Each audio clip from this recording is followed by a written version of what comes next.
अस्सलामुअलैकुम। आप देख रहे हैं डॉक्टर ऑफ केमिस्ट्री और मैं हूं वकार अजीम। हमने nomenclature of organic compound start किया हुआ था और नोमेनक्लेचर ऑफ अल्काइल हैलाइड्स तक हमने बात क्लियर कर ली थी। इसी तरह हाइड्रोकार्बन्स के नोमेनक्लेचर्स को भी हमने डिस्कस कर लिया था। वही रूल्स होंगे, सिर्फ थोड़ा सा डिफरेंस होगा। आज हमने नोमेनक्लेचर ऑफ एल्कोहल्स को डिस्कस करना है। थोड़ा सा इंट्रोडक्शन एल्कोहल्स का। इनमें सबसे पहले तो फंक्शनल ग्रुप कौन सा होता है? OH functional group carbon chain के साथ जुड़ा होता है। और एल्कोहल्स भी अल्काइल हैलाइड्स की तरह तीन तरह की हो सकती है। इट मे बी प्राइमरी, जिसमें अल्फा कार्बन, और अल्फा कार्बन के बारे में मैंने बताया था कि वो कार्बन जो फंक्शनल ग्रुप के डायरेक्टली साथ अटैच हो उसे अल्फा कार्बन कहा जाता है। अगर तो अल्फा कार्बन के साथ एक कार्बन अटैच हो डायरेक्टली तो उसे हम क्या कहते हैं? प्राइमरी एल्कोहल कहते हैं। अगर अल्फा कार्बन के साथ दो कार्बन, याद रहे कि अल्फा कार्बन के साथ जो कार्बन भी डायरेक्टली अटैच होती है उसे हम बीटा कार्बन कहते हैं। तो अगर अल्फा कार्बन के साथ दो बीटा कार्बन हों तो उसका नाम हमारे पास सेकेंडरी एल्कोहल होगा। एंड द थर्ड पॉइंट है कि अगर हमारी अल्फा कार्बन डायरेक्टली तीन कार्बन्स के साथ अटैच हो, यानी तीन बीटा कार्बन्स मौजूद हो, तो हम उसे किसका नाम देते हैं? टर्शरी एल्कोहल का नाम देते हैं। तो ये तीन टाइप्स हमारे पास मौजूद हैं। अब हम आ जाते हैं आईयूपैक रूल्स की तरफ, और उनमें सबसे पहला काम वी नो दैट कौन सा होता है? Selection of longest chain. अब इस लॉन्गेस्ट चेन में क्या होना चाहिए? Maximum number of carbon atoms भी होने चाहिए, मैक्सिमम नंबर ऑफ सब्स्टिट्यूएंट्स भी होने चाहिए, और इसके अंदर लाजमी तौर पर OH शामिल होना चाहिए। जैसे फॉर एग्जांपल ये कंपाउंड है तो स्ट्रेट चेन हमारे पास ये सिंपल सी बनेगी, this will be the longest chain. अब इसके अंदर आपको कार्बन के ऊपर OH भी नजर आ रहा है। इसी तरह अगर हम इस पे गौर करें तो हमारे पास ये जो है स्ट्रेट चेन बनती है। इस पे maximum number of substituents, carbons भी मैक्सिमम है, मैक्सिमम नंबर ऑफ सब्स्टिट्यूएंट्स भी हैं, और OH भी शामिल है। इसी तरह अगर हम इस स्ट्रक्चर पे गौर करें तो भी हमारे पास लॉन्गेस्ट चेन ये वाली बनेगी। इस पे सब्स्टिट्यूएंट्स भी ज्यादा हैं, कार्बन एटम्स भी ज्यादा है। Then comes the turn of numbering. Numbering कहां से स्टार्ट करनी है? Numbering starts near that terminal of chain which is close to functional group OH, जो कि किसके करीब हो? वो टर्मिनल जो OH के करीब हो, वहां से आपने नंबरिंग स्टार्ट करनी है। जैसे फॉर एग्जांपल आपने यहां पे नंबरिंग स्टार्ट करनी है तो ऑब्वियसली ये वाली जो कार्बन है वो OH के करीब है, तो this will be the lowest number. मतलब OH के साथ वाली कार्बन को आपने लोएस्ट पॉसिबल नंबर देना है। ये हमारा है जी लोएस्ट पॉसिबल नंबर। उसके बाद 2 होगा, उसके बाद 3 होगा, उसके बाद हमारे पास क्या होगा जी? 4 होगा।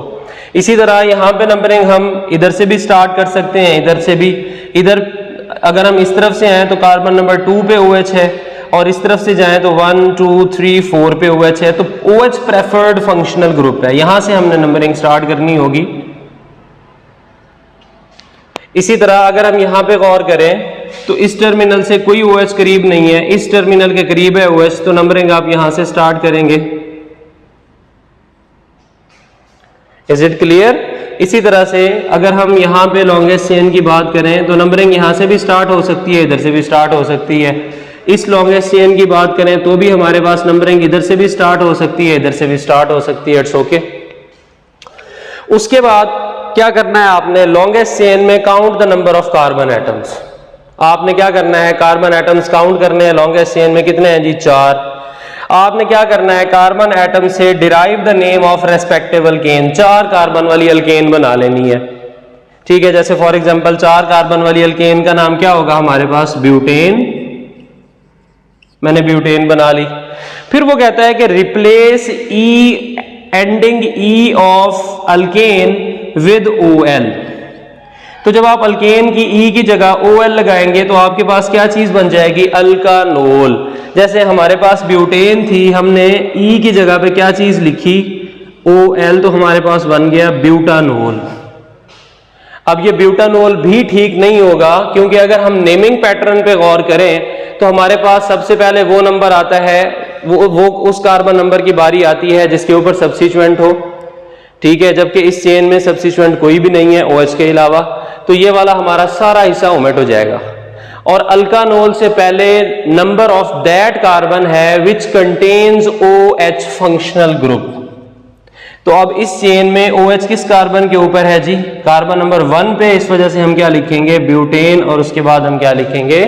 हाइफन। इसी तरह अगर हम आगे चलें तो हमारे पास नेमिंग पैटर्न है। नेमिंग पैटर्न में number of that carbon which contain substituent और नेम ऑफ सब्स्टिट्यूएंट। याद रहे कि ये सारा हिस्सा उन सब्स्टिट्यूएंट्स के लिए है जो OH के अलावा होंगे, ठीक है। जैसे फॉर एग्जांपल हमारे पास इस चेन में 1 2 3 4 5 4 के ऊपर कितने मिथाइल ग्रुप्स हैं? 2 मिथाइल है, तो 4 को कितनी बार लिखना पड़ेगा? 2 बार। 4 4 2 सेम सब्स्टिट्यूएंट्स हैं, दोनों सेम हैं, मिथाइल हैं, तो हम प्रीफिक्स यूज करेंगे डाइमिथाइल। उसके बाद फिर हाइफन होगा। कार्बन नंबर 2 के ऊपर OH है 2, और total number of carbon atoms कितने हैं? 5, पेंटेन, और एंडिंग ई हटाएंगे तो हमारे पास क्या चीज बन जाएगी? पेंटानोल। 4 4 डाइमिथाइल 2 पेंटानोल। इसी तरह सेम कार्बन के साथ मिथाइल भी हो सकता है, OH भी हो सकता है, तो भी बड़ा आसान है। आप पहले मिथाइल को डील करेंगे फर्स्ट प्रियोरिटी पे, उसके बाद आप किसे डील करेंगे? सेकंड प्रियोरिटी पे OH को डील करेंगे। जैसे फॉर एग्जांपल आप यहाँ पे लिखेंगे 2 मिथाइल 2, और टोटल नंबर ऑफ कार्बन्स कितने हैं? 6 हेक्सानोल।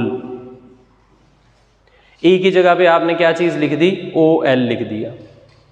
अच्छा, ऐसा भी हो सकता है कि हमारी चेन में नंबर ऑफ OH ग्रुप्स जो कि preferred high priority functional groups हैं वो 2 हों, तो फिर आपका जो एल्कोहल होगा वो उसका नाम आपने अल्केन डाइओल लिखना है। अगर 2 OH हों तो डाइओल, और अगर 3 OH ग्रुप्स अटैच्ड हों तो अल्केन ट्राइओल, इसी तरह से 4 हों टेट्राओल, पेंटाओल वगैरह वगैरह।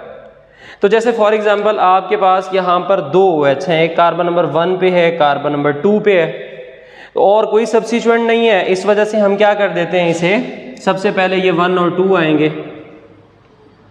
1 2, क्योंकि number of that carbon which contain OH, तो OH 1 पे भी है 2 पे भी, तो हमने लिख दिया। उसके बाद हमने हाइफन लिखना है, हाइफन लगा दिया। उसके बाद 2 कार्बन हैं, अल्केन बनाए, कौन सी बनेगी? ऑब्वियसली इथेन बनेगी, और क्योंकि 2 OH हैं तो इस वजह से हम क्या लिखेंगे? 1 2 इथेन डाइओल।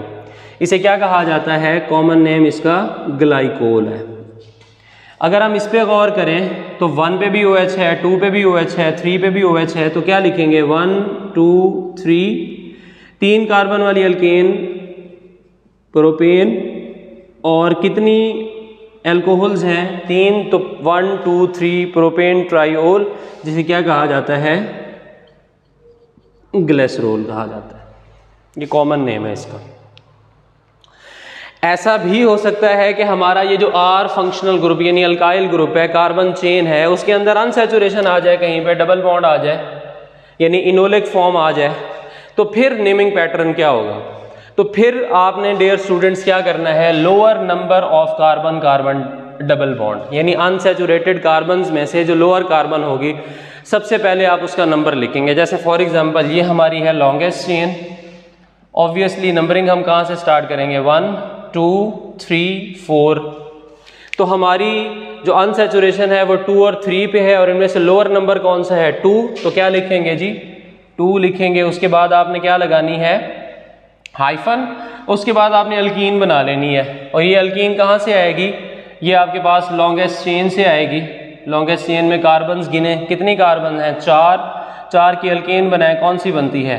ब्यूटेन, ठीक है। उसके बाद फिर आपने हाइफन लगाना है। उसके बाद number of that carbon which contain OH।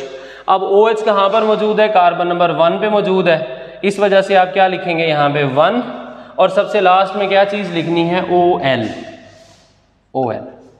तो 2 ब्यूटीन 1 OL, सॉरी मैंने ब्यूटेन लिखा, 2 ब्यूटीन 1 OL, ठीक है। 2 और 3 में से लोअर नंबर।